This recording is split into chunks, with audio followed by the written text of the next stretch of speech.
El sendero del mago. Hay una enseñanza, dijo Merlín, denominada el modo del mago. ¿Has oído hablar de ella? El joven Arturo levantó la vista del fuego que, sin éxito, trataba de encender. Casi nunca era fácil encender el fuego en las húmedas mañanas de comienzos de primavera en el país de Occidente. No, nunca he oído hablar de eso, contestó Arturo tras pensar un momento. ¿Magos? ¿Quieres decir que ellos tienen un modo diferente de hacer las cosas? No, las hacen exactamente como nosotros, replicó Merlín, y chasqueando los dedos, encendió el montón de leña húmeda que Arturo había recogido, impaciente ante los torpes esfuerzos del muchacho por encender el fuego. Al instante se formó una gran llama. Acto seguido, Merlín abrió las manos y sacó de la nada un par de patatas y un puñado de setas silvestres. Ensártalas en una brocheta y ponlas a tostar sobre el fuego, por favor, dijo. Arturo obedeció sin más. Tenía unos 10 años y la única persona a quien conocía era Merlín. Estaban juntos desde que tenía memoria. Seguramente había tenido madre, pero no tenía el más mínimo recuerdo de su rostro. El anciano de luenga barba blanca había reclamado su derecho sobre el infante real a las pocas horas de su nacimiento. Soy el último guardián del sendero del mago, dijo Merlín, y quizás tú seas el último en conocerlo. Poniendo las broquetas sobre el fuego, Arturo miró sobre el hombro. La curiosidad le había picado. ¿Merlín un mago?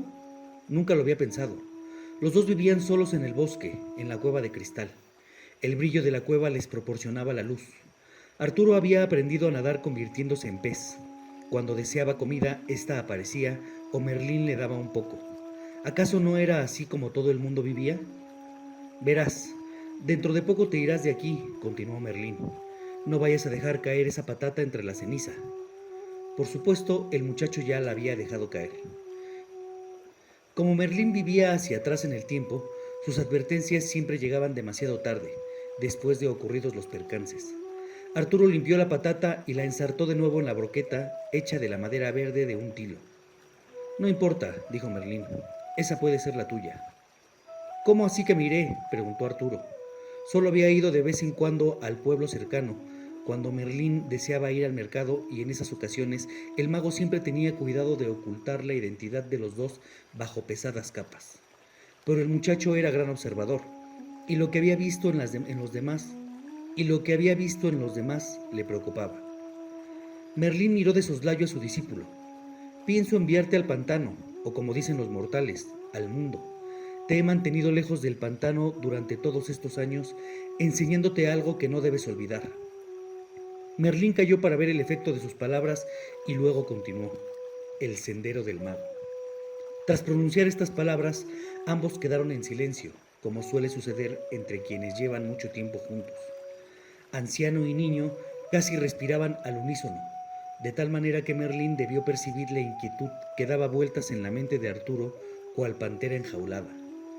Terminada su comida, el muchacho fue a lavarse en el estanque azul que estaba al pie de la colina. Cuando regresó, Merlín tomaba el sol sobre su roca favorita.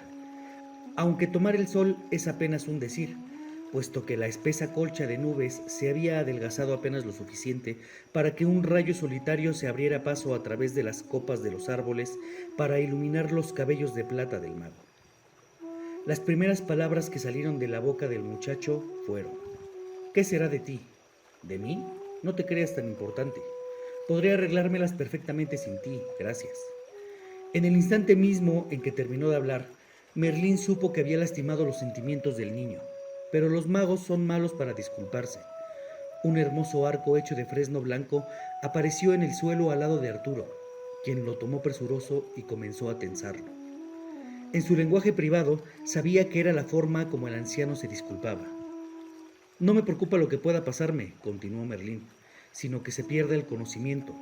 Como te dije, quizás seas el último en conocer el sendero del mago.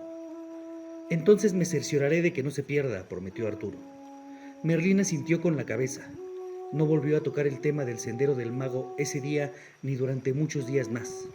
Sin embargo, una mañana de junio, al despertarse, Arturo encontró su cama de ramas de pino cubierta de nieve. Tembló de frío y se sentó, lanzando al aire una nube de copos blancos al sacudir su cobija de piel de venado. «Creí que hacías esto solo en diciembre», dijo, pero Merlín no contestó. Estaba inmóvil en medio del círculo de nieve que cubría su campamento. Ante él había una extraña aparición, una enorme roca con una espada que sobresalía de ella. A pesar del frío, la roca no tenía nieve y la hoja de la espada se proyectaba en el aire deslumbrando con el brillo de su 1,5 metros de acero damasquino martillado. «¿Qué es eso?», preguntó Arturo. La vista de la roca lo conmovió profundamente, aunque no entendió por qué. «Nada», replicó Merlín, «solo recuérdala». Un momento después, la espada en la roca comenzó a desvanecerse, y cuando Arturo regresó de su baño matinal, el claro del bosque estaba tibio nuevamente. El sol había fundido hasta el último copo de nieve y la roca se había esfumado como un sueño. El niño sintió ganas de llorar, porque sabía que la aparición era el gesto de despedida de Merlín, de despedida y de recuerdo. Lo que le sucedió a Arturo cuando salió al mundo es ahora leyenda. Con el tiempo se encontró en Londres, en una nevada mañana de Navidad, a las puertas de la catedral donde la espada en la roca había reaparecido misteriosamente. Para asombro de la gente que salía de la iglesia, retiró la espada y reclamó su derecho a ser rey. Libró largas y crueles batallas para vencer una horda de rivales que pretendían el trono, y luego estableció en Camelot la sede de su poder. Todos los días vivió de acuerdo con las enseñanzas del mago. Finalmente falleció y se convirtió en historia. Quedó como tarea a las generaciones posteriores averiguar lo que Merlín le había enseñado a su discípulo durante esos años en el bosque, antes de que Arturo se allegara a la roca y tomara el destino por su empuñadura engastada de joyas. El mundo de Arturo desapareció poco después de la caída de Camelot. El reino cayó presa nuevamente de las luchas intestinas y la ignorancia, y Merlín demostró haber sido el último de su clase, tal como lo había pronosticado. Después de él, no se registra en la historia de Occidente el nombre de ningún otro mago. Pero Merlín nunca creyó que la sabiduría del mago dependiera de la forma como se desenvolvió la historia. «Lo que sé está en el aire», solía decir. «Respíralo y lo hallarás». Los magos conocían cosas atemporales, y por lo tanto, la reserva de su conocimiento debe estar por fuera del tiempo. El camino está abierto. Comienza en todas partes y no lleva a ninguna, pero aún así conduce a un sitio real. Todo esto se nos presenta a los ojos a medida que escuchamos a Merlín. Lección 1. Hay un mago dentro de cada uno de nosotros, un mago que lo ve y lo sabe todo. El mago está más allá de los contrarios de luz y oscuridad, bien y mal, placer y dolor. Todo lo que el mago ve tiene sus raíces en el mundo invisible. La naturaleza refleja los estados de ánimo del mago. El cuerpo y la mente podrán dormir, pero el mago vela permanentemente. El mago posee el secreto de la inmortalidad. «Toma», dijo Merlín un día mientras ponía un plato de sopa delante del joven Arturo. «Prueba». Arturo lo hizo no sin vacilar. Era un potaje exquisito de carne de venado y raíces silvestres, misteriosamente sazonado por Merlín en un momento en que Arturo le daba la espalda. En realidad la sopa estaba deliciosa, y Arturo se apresuró a hundir la cuchara de nuevo, justo en el momento en que le arrebataban el plato de las manos. «Espera, quiero más», masculló con la boca llena todavía. Merlín sacudió la cabeza. «Todo el banquete está en esa primera cucharada», le advirtió. Al principio, Arturo sintió una oleada de frustración y desilusión, pero luego se dio cuenta de que se sentía satisfecho, como si hubiese consumido todo el plato. Más tarde, mientras dormitaba debajo de un árbol, Merlín se aproximó y le dejó un plato lleno de sopa al lado. Mientras se alejaba, el mago murmuró: «Solo recuerda, ¿de qué me habrían servido todos esos años en la escuela de magia si no hubiera podido enseñártelo todo en la primera lección?» Para comprender la lección. Se necesita toda una vida para aprender lo que el mago tiene que enseñar, pero todo lo que ha de desenvolverse a través de años y decenios está a nuestro alcance en la primera lección de Merlín. En ella, el mago se presenta, describe su enfoque ante la vida, consistente en resolver los enigmas más profundos de la mortalidad y la inmortalidad, y todo eso sucede en forma mágica. En primer lugar, Merlín no se presenta realmente en forma física. Las formas le tienen sin cuidado. Ha visto el pasar de muchos mundos. Ha sobrevivido a siglos de cataclismos y su reacción ante todo es la misma. Él ve. Los magos son videntes. ¿Qué ven? La realidad en su conjunto, no en sus diversos componentes. ¿Siempre fuiste mago?, preguntó el joven Arturo. ¿Cómo habría podido serlo?, contestó Merlín. En un tiempo iba por ahí como tú, y cuando miraba a una persona, lo único que veía era una forma de carne y hueso. Pero con el tiempo comencé a notar que las personas habitan en una casa que se extiende más allá de ese cuerpo. Las personas infelices, con emociones encontradas, viven en casas desordenadas. Las personas felices y satisfechas habitan en casas ordenadas. Fue una observación simple, pero después de un tiempo concluí que cuando veo una casa, en realidad estoy viendo un poco más de la persona. Después se amplió mi visión. Cuando veía a una persona no podía evitar ver también a su familia y a sus amigos. Esas eran extensiones de la persona que me decían mucho más acerca de quién era ella en realidad. Y mi visión continuó expandiéndose. Comencé a ver debajo de la máscara de la apariencia física. Vi emociones, deseos, temores, anhelos y sueños. También estos son parte de una persona si se tiene los ojos para apreciarlos. Comencé a observar la energía que emana de cada persona. Para entonces, el conjunto físico de carne y hueso había pasado a ser casi insignificante para mí, y al poco tiempo veía mundos dentro de mundos en todas las personas con quien me encontraba. Entonces me di cuenta de que todo ser vivo es el universo entero, solo que cada vez lleva un disfraz diferente. ¿Eso es posible realmente?, preguntó Arturo. Llegará el día en que te darás cuenta de que todo el universo vive dentro de ti, y entonces serás un mago. Como mago, no vives en el mundo vive dentro de ti. Durante centurias la gente ha buscado a los magos donde quiera que se encuentren, en bosques impenetrables, o en cuevas, torres o templos. El mago también ha existido con distintos nombres: filósofo, mago, vidente, chamán, gurú. Dinos por qué sufrimos, dinos por qué envejecemos y morimos, dinos por qué somos tan débiles para forjarnos una buena vida. Solo ante el mago han podido los mortales descargarse de tantas interrogantes difíciles. Tras escuchar atentamente, los magos, maestros y gurús han respondido siempre lo mismo. Puedo resolver toda esa masa de ignorancia y dolor solo si tú comprendes una sola cosa. Yo estoy dentro de ti. Esta otra persona con quien crees estar hablando no es distinta. Solo una persona, y en ese nivel en el cual estamos unidas, ninguno de tus problemas existe. Una vez que Arturo se lamentó que Merlín lo mantenía en el bosque y apenas le permitía vislumbrar el mundo de vez en cuando, el anciano se burló. ¿El mundo? ¿Cómo crees que viven esas personas, aquellas que has visto en el pueblo? Se preocupan por el placer y el dolor, y buscan ansiosas el primero mientras evitan desesperadamente el segundo. Están vivas, pero desperdician la vida y se preocupan por la muerte. Viven obsesionadas por la riqueza o la pobreza, y esa obsesión alimenta sus temores más profundos. Por fortuna, el mago interior no experimenta nada de eso, puesto que ve la verdad. No ve la falsedad, porque el juego de los contrarios, placer y dolor, riqueza y pobreza, bien y mal, parece real solo hasta el momento en que se aprende a ver dentro del marco más amplio del mago. Sin embargo, es imposible negar que ese drama de la vida cotidiana es muy real para las personas comunes y corrientes. La apariencia exterior de la vida es la vida.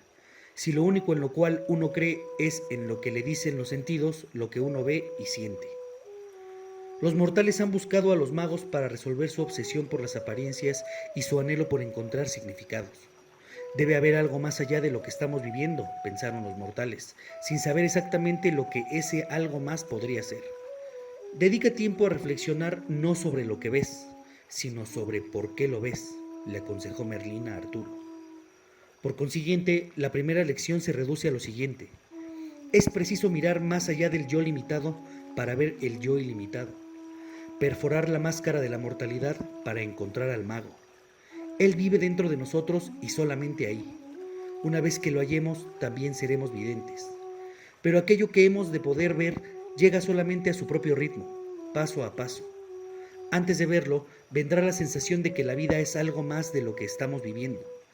Es como una voz suave que susurra: encuéntrame. Esa voz que llama es tranquila, calmada, está en paz dentro de sí misma. pero también es esquiva. Es la voz del mago, pero también es nuestra voz. Para vivir la lección. Las frases de Merlín operan sutilmente, como el agua que se cuela dentro de la tierra. El agua que hoy brota en manantiales cayó en forma de lluvia hace miles hasta millones de años. Nadie sabe mayor cosa sobre la vida de esta agua oculta, a dónde va, qué le sucede entre las rocas del subsuelo. Pero un día, liberada por la gravedad, sale de las profundidades oscuras y, como por encanto, brota pura y fresca. Así sucede con Merlín. Si nos sentamos en silencio y escuchamos durante algunos minutos, las palabras comenzarán a penetrar. Hay que dejar que eso suceda y después permitir que la sabiduría haga lo suyo. No hay que esperar ni prever ningún resultado, sino estar atentos a lo que pueda suceder. Cualquier cosa que suceda será buena. La primera lección es sobre encontrar al mago y apreciar su punto de vista, el cual es muy diferente del adoptado por la mente o las emociones. Las emociones sienten y reaccionan, son inmediatas, como los tentáculos de la anémona de mar que se retuercen instantáneamente en respuesta a una sensación. El dolor provoca la contracción emocional. El placer genera un sentimiento de expansión y liberación. Por otro lado, la mente es menos inmediata. Lleva un registro gigantesco de recuerdos, los cuales le agrada repasar constantemente. Compara los nuevos con los viejos y toma una decisión. Esto es bueno, aquello es malo, esto vale la pena repetirlo, aquello no. Así, las emociones generan una respuesta inmediata, impensada frente a cualquier situación, como el bebé que sonríe o llora espontáneamente. Pero la mente consulta su banco de memoria y proporciona una reacción retardada. El mago no reacciona de ninguna de estas dos maneras, ni inmediata ni tardíamente. Merlín sencillamente es. Ve el mundo y le permite ser como es.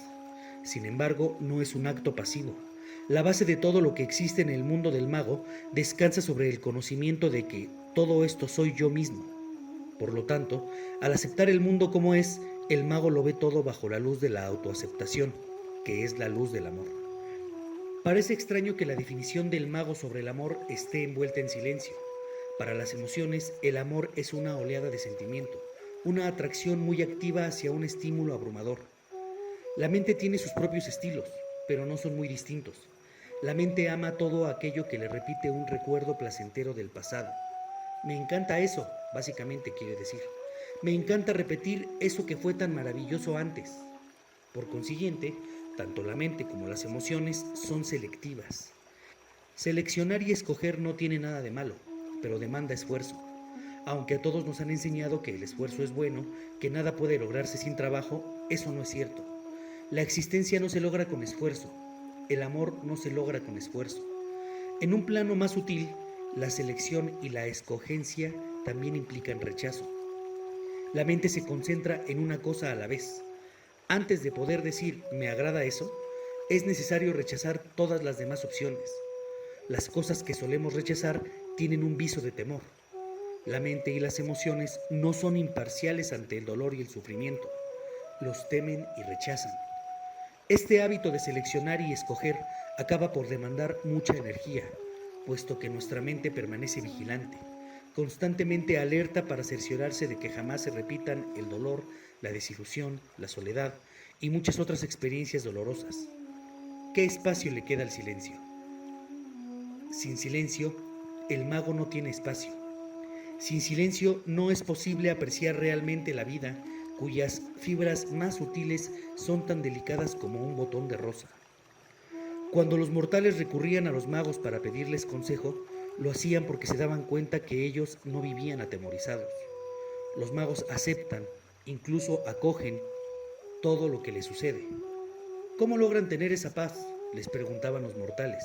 Y la respuesta de los magos era: busquen dentro de ustedes mismos donde solo hay paz. Así, el primer paso hacia el mundo de Merlín es reconocer que existe. Con eso basta. Al sentarse a reflexionar sobre esta lección, es probable que la mente se rebele, rechazando la noción misma de que exista otro punto de vista válido, un camino distinto al propio. Las emociones quizás se unan a esa ola de desconfianza